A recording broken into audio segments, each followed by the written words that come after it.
الحمدللہ وحدہ والصلاة والسلام علی من لا نبی بعد اما بعد۔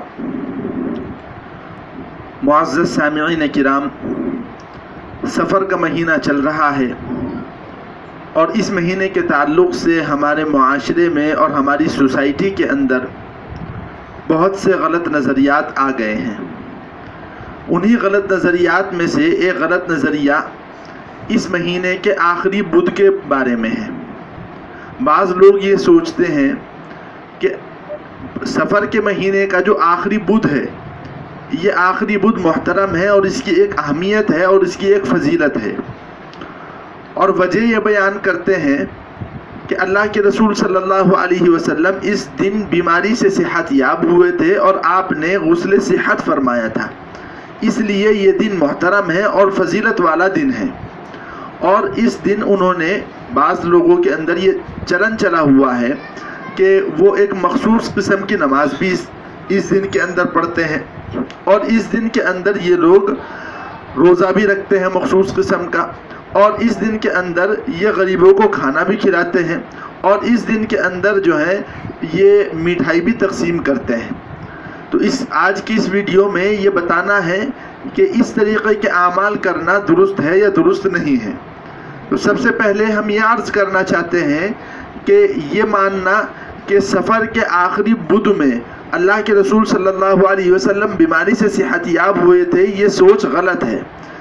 ایسا نہیں ہے، بلکہ حقیقت تو یہ ہے کہ آپ کا جو مرض وفات ہے وہ مرض وفات سفر کے بدھ کے دن شروع ہوا تھا۔ آخری بدھ میں رسول اللہ صلی اللہ علیہ وسلم کا مرض وفات شروع ہوا تھا۔ پھر سفر کے آخری بدھ میں نماز پڑھنا، جو نماز لوگ خاص قسم کی پڑھتے ہیں، اس کا طریقہ یہ ہے کہ چاشت کے وقت 2 رکعت نفل نماز پڑھتے ہیں۔ پہلی رکعت کے اندر سورہ فاتحہ اور اس کے بعد 2 آیتیں ملاتے ہیں مخصوص قسم کی، اور دوسری رکعت کے اندر سورہ فاتحہ اور 2 مخصوص آیتیں ملاتے ہیں۔ تو اس نماز کے بارے میں حضرات علماء کرام نے لکھا ہے کہ ایسی نماز اللہ کے رسول صلی اللہ علیہ وسلم سے ثابت نہیں ہے، اور اس نقطۂ نظر سے اس نماز کو پڑھنا کہ اللہ کے رسول صلی اللہ علیہ وسلم سے ثابت ہے بالکل درست نہیں ہے، بالکل جائز نہیں ہے۔ اس نقطۂ نظر سے نماز پڑھنا کہ اللہ کے رسول صلی اللہ علیہ وسلم سے ثابت ہے۔ ہاں، اگر نفلی طور پر کوئی آدمی نماز پڑھنا چاہے تو پڑھنے کی گنجائش ہے، لیکن چونکہ معاشرے کے اندر یہ غلط طریقہ پھیلا ہوا ہے اور لوگ یہ سمجھتے ہیں کہ سفر کے آخری بدھ کو اس طریقے کی نماز پڑھنا باعث ثواب ہے، اس لیے بہتر یہ ہے کہ نفل کی نیت سے بھی اس دن اس وقت نماز نہ پڑھی جائے، تاکہ یہ جو غلط چلن چلا ہوا ہے اور یہ غلط بات جو معاشرے اور سوسائٹی میں پھیلی ہوئی ہے یہ ختم ہو سکے۔ اسی طریقے سے آخری بدھ کے دن لوگ روزہ بھی رکھتے ہیں۔ تو آخری بدھ کے دن اگر کوئی آدمی روزہ رکھنا چاہے تو اس کے بارے میں تفصیل یہ ہے کہ اگر کوئی آدمی اس نقطۂ نظر سے روزہ رکھتا ہے کہ اللہ کے رسول صلی اللہ علیہ وسلم سے یہ روزہ ثابت ہے، تو یہ روزہ رکھنا جائز ہی نہیں ہے، اس لیے کیونکہ خاص طور پر سفر کے آخری بدھ کو روزہ رکھنا اللہ کے رسول صلی اللہ علیہ وسلم سے ثابت نہیں ہے۔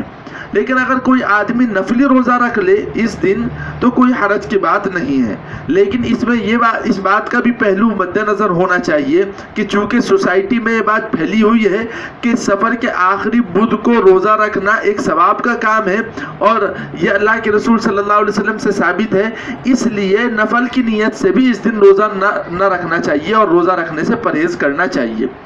اسی طریقے سے سفر کے آخری بدھ میں بعض لوگ غریبوں کو کھانا کھلاتے ہیں اور شیرینی تقسیم کرتے ہیں۔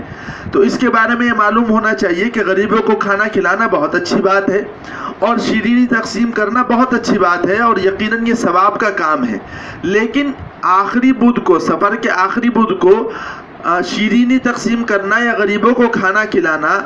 اس نقطۂ نظر سے کہ اس کے اوپر ہمیں کوئی خاص ثواب ملے گا کیونکہ یہ کام ہم سفر کے آخری بدھ میں کر رہے ہیں، اس نقطۂ نظر سے یہ عمل کرنا باعث ثواب نہیں ہے، اور یقیناً اس نقطۂ نظر سے اگر یہ کام کیا جائے گا تو اس کے اوپر کوئی ثواب نہیں ملے گا۔ ہاں، اگر عام